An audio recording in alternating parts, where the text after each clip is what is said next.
रचैया कहाला, कण कण में आके बसल बाड़ा।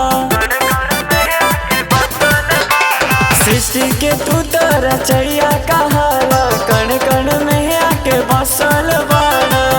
रचना बराबर विश्वकर माया पा, तू बनवला इंद्रासन, तू ही बनवला संसार। तू बनवला इंद्रासन, तू ही बनवला संसार।